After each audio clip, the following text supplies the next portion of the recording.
Hello students, आप लोगों को फिर से स्वागत है एलिमेंट्स एजुकेशन के एक न्यू से वीडियो में। तो जैसा कि आप लोग इसके पहले वाले वीडियो में देख ही चुके होंगे कि हम लोगों ने क्लास 9 के नंबर सिस्टम वाले चैप्टर को स्टार्ट किया था, जहां पे मैंने आपको शुरू से ही बता दिया था कि हमारे जो जितने भी सारे नंबर्स हैं उनको कितने पार्ट्स में डिवाइड किया गया है और किस तरह से डिवाइड किया गया है और क्यों डिवाइड किया गया है। इन सभी चीजों के बारे में मैं पिछले वाले वीडियो में आपको इजीली बता चुका हूं। ठीक है। और हमारा लास्ट वाले में खत्म हुआ था रेशनल एंड इरेशनल नंबर के ऊपर। ठीक है। तो उसी की वजह से आज के इस वाले वीडियो में मैं आपको रेशनल नंबर किसको बोलते हैं, कौन कौन रेशनल नंबर के अंदर जाएंगे, इन सभी के बारे में समझाऊंगा। और इसके अगले आने वाले वीडियो में हम लोग बात करेंगे इरेशनल नंबर के बारे में। ठीक है।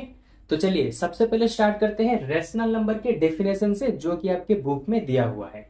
ठीक है। देखो यहाँ पे क्या दिया है, rational number, a number is called a rational number if it can be written in the form of p by q। हम एक नंबर को रेशनल नंबर कब बोलेंगे, जब हम उसे p by q के फॉर्मेट में लिख सकें, उसको कहा जाएगा क्या, रेशनल नंबर। ठीक है। उसके साथ p और q दोनों इंटीजर्स होने चाहिए। इंटीजर्स का मतलब p की जगह पे -1, -2, +1, +2, 0 कुछ भी हो चलेगा।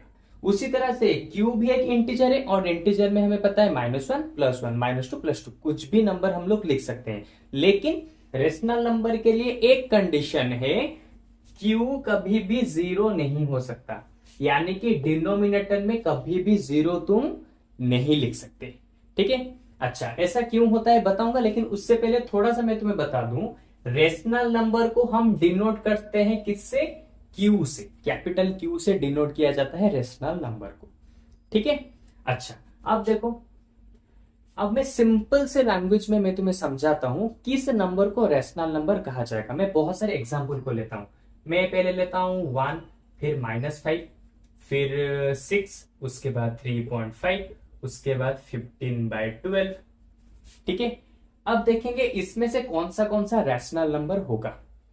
ठीक है। अच्छा, मैंने तुम्हें पहले ही कहा है, जिस वाले नंबर को हम फ्रैक्शन में लिख सकते हैं वो वाला हमारा रैशनल नंबर हो जाएगा। ओके। अच्छा, इसमें से किस वाले नंबर को रैशनल नंबर में लिख सकते हैं, 1 को लिख सकते हैं फ्रैक्शन में। अगर 1 को हम फ्रैक्शन में लिख सकते हैं तो ये वाला एक रैशनल नंबर हो जाएगा। अच्छा, हमें पता है कि कोई भी अगर इस तरह से नंबर है तो उसके डिनोमिनेटर में हमेशा 1 होता है। ये हमें बचपन से सिखाया गया है। ठीक है। कोई भी नंबर को देखो, उसके डिनोमिनेटर में अगर कुछ नहीं लिखा तो इसका मतलब उसके डिनोमिनेटर में 1 है। तो उसी तरह से 1 के नीचे कुछ नहीं लिखा तो इसका मतलब इसके डिनोमिनेटर में कितना है, 1 है। तो 1 को हम फ्रैक्शन में लिख सकते हैं, तो 1 हो गया हमारा रैशनल नंबर। ठीक है। उसी तरह से -5 के नीचे कुछ भी नहीं है, इसका मतलब उसके डिनोमिनेटर में कितना है, 1। तो देखो -5 को भी हमने रैशनल नंबर यानी कि फ्रैक्शन की तरह लिख दिया, तो ये भी हो गया हमारा रैशनल नंबर। उसी तरह से 6 के डिनोमिनेटर में भी कुछ नहीं है, तो इसका मतलब हम इसको भी लिख सकते हैं क्या, फ्रैक्शन की तरह। तो लो, ये भी हो गया रैशनल नंबर। अच्छा, 3.5 को देखो, मैं 3.5 को ऐसे नहीं लिख सकता 35/10। अरे बस डेसिमल को हटा दिया, नीचे 10 लिख दिया। तो लो, 3.5 को मैंने फ्रैक्शन की तरह लिख दिया, तो इसका मतलब 3.5 भी एक क्या हो जाएगा, हमारा रेशनल नंबर। अच्छा, 15/12, अरे 15/12 तो पहले से ही फ्रैक्शन में है, और जो फ्रैक्शन में है वो होता है हमारा रेशनल नंबर। खत्म। अच्छा, अब तुम्हारा डाउट आएगा कि सर आपने इसके बारे में तो बता दिया, लेकिन यहां पे ये क्यों बोल रहा है कि Q कभी भी 0 नहीं हो सकता। Q यानी कि क्या, डिनोमिनेटर। डिनोमिनेटर कभी भी 0 नहीं हो सकता। क्यों नहीं हो सकता, अरे भाई, अगर तुम किसी भी नंबर को 0 से डिवाइड करोगे तो उसका आंसर आता है अनडिफाइंड या फिर इनफाइनाइट, इस तरह से। ओके। अच्छा, अगर इस तरह से अनडिफाइंड आंसर आएगा यानी कि जिसको हम डिफाइन ही नहीं कर सकते, तो उसको हम कैसे बोलेंगे, वो रैशनल नंबर है या फिर नहीं। समझे। इसीलिए यहां पे कहा जाता है कि डिनोमिनेटर में कभी 0 मत लिखो। क्योंकि जिस नंबर के नीचे 0 आता है डिनोमिनेटर में उसका आंसर अनडिफाइंड हो जाता है। इसीलिए यहाँ पे स्पेशली कहा गया है रेशनल नंबर के केस में रेशनल नंबर कब होगा, अगर डिनोमिनेटर में 0 ना हो तो ही होगा। डिनोमिनेटर में -1 हो जाए चलेगा, या फिर +1 हो जाए चलेगा, या फिर 1 लाख हो जाए चलेगा, लेकिन सिर्फ 0 कभी नहीं होना चाहिए। अगर 0 लिखोगे डिनोमिनेटर में तो कभी भी वो एक रैशनल नंबर नहीं कहलाएगा। ये सिंपल सी चीज है, क्योंकि जिस नंबर के डिनोमिनेटर में 0 होता है वो एक अनडिफाइंड कहलाया जाता है। ओके, अच्छा अब देखते हैं रैशनल नंबर के नीचे कौन कौन आते हैं, कौन कौन नंबर है जो रैशनल नंबर में होते हैं। सबसे पहले देखो, इसको मैं इरेज कर दूं तो सबसे पहले अगर हम बात करेंगे नेचुरल नंबर, नेचुरल नंबर, इसको भी इरेज कर देते हैं, नेचुरल नंबर, और इसको डिनोट किया जाता है एन से। ठीक है, तो इसका मतलब नेचुरल नंबर में कौन कौन आते हैं, 1 आता है, 2 आता है, 3 आता है, इस तरह से चलता रहेगा। तो ये सारे भी रेशनल नंबर में होंगे। कैसे, क्योंकि 1 को मैं फ्रैक्शन में नहीं लिख सकता, 1/1 तो हो गया रेशनल नंबर। 2 को मैं फ्रैक्शन में नहीं लिख सकता, लिख सकता हूं 2/1 तो हो गया रेशनल नंबर। 3 को मैं मतलब कि फ्रैक्शन में नहीं लिख सकता, लिख सकता हूं 3/1, लो ये हो गया एक फ्रैक्शनल नंबर यानी कि रेशनल नंबर। ओके, तो इसका मतलब नेचुरल नंबर में जो सारे नंबर्स होंगे वो सभी कुछ रेशनल नंबर में जाएंगे। और कौन जाएगा देखो, होल नंबर, होल नंबर।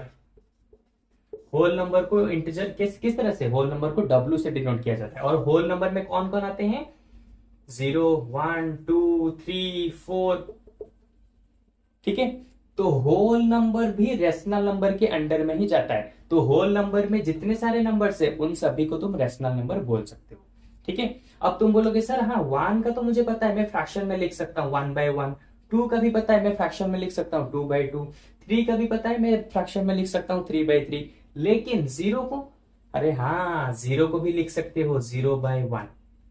ठीक है, 0/1 की तरह तुम लिख सकते हो और ये बिल्कुल सही भी होगा, कुछ भी गलत नहीं है। ठीक है, क्यों देखो, अरे भाई डिनोमिनेटर में अगर 0 आ जाए तो आंसर अनडिफाइंड होता है, लेकिन न्यूमेरेटर में 0 होगा तो चलेगा। इसीलिए यहां पे डिनोमिनेटर के लिए बस कंडीशन दिया है 0 नहीं हो सकता, लेकिन न्यूमेरेटर में 0 हो सकता है। यहां पे देखो न्यूमेरेटर में 0 है, तो इसका मतलब 0 भी एक रेशनल नंबर है, और ये सभी के सभी रेशनल नंबर है, हम लोग पहले से जान चुके हैं। तो इसका मतलब क्या हो गया, होल नंबर में जितने सारे नंबर है वो हमारे क्या हो जाएंगे, रेशनल नंबर कहलाएंगे। ठीक है, नेचुरल नंबर के सारे नंबर्स हो गए रेशनल नंबर, होल नंबर्स के सारे नंबर को बोल सकते हैं रेशनल नंबर। अच्छा अब कौन बचा, सिंपल इंटीजर्स। ठीक है, जिसको डिनोट करते हैं आई से। इंटीजर्स में कौन कौन होते हैं, 0, 1, 2, 3 चलता रहेगा, फिर -1, -2, -3, ये इस तरह से चलता रहेगा।